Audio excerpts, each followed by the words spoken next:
Hello and welcome to my little bookish corner of the internet. My name's Harriet. Today I'm going to be doing my spoiler-free review for This Is How You Lose the Time War by Amal El-Mohtar and Max Gladstone. This was a very short read for me. It's a very small book, so I won't be able to say too much about it.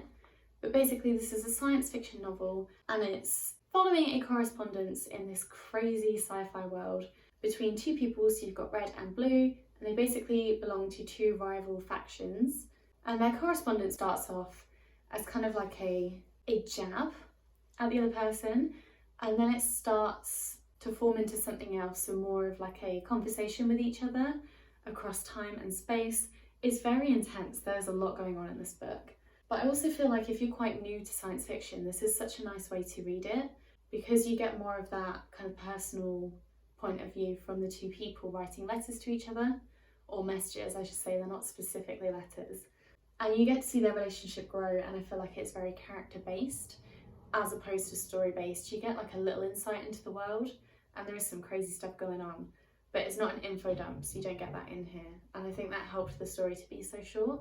So I was really enjoying reading this, and then it got towards the end and you get the plot twist, and that is what pushed it to be a 5-star read for me. I just thought it was absolutely mind-blowing and amazing. While they're corresponding with each other across time and space, one of the people notices a shadow that's basically been following them, and then you find out who the shadow is. And it seems so obvious after you realise, but when you don't realise, it is such a shocker to read it.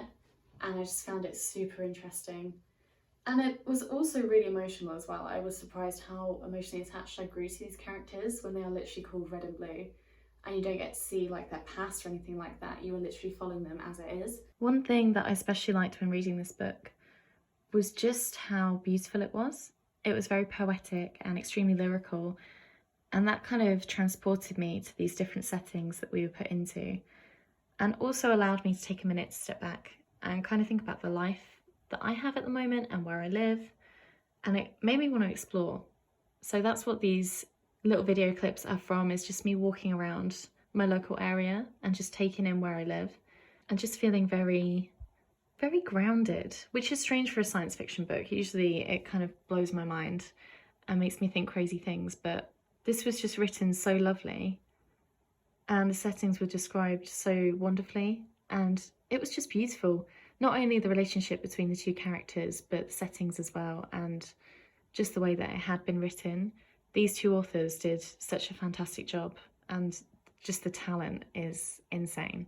So talented. But this is such a poetic and beautifully written book. I found it really interesting, and I genuinely would recommend this to anyone that wants to get into science fiction but doesn't know where to start. Definitely give this a go, because I found it amazing. But yeah, a 5-star read for me, which is great. Let me know down below if you've read this one and what you thought of it. But that is it from me today. Thank you so much for watching, and I'll see you in my next video. Bye!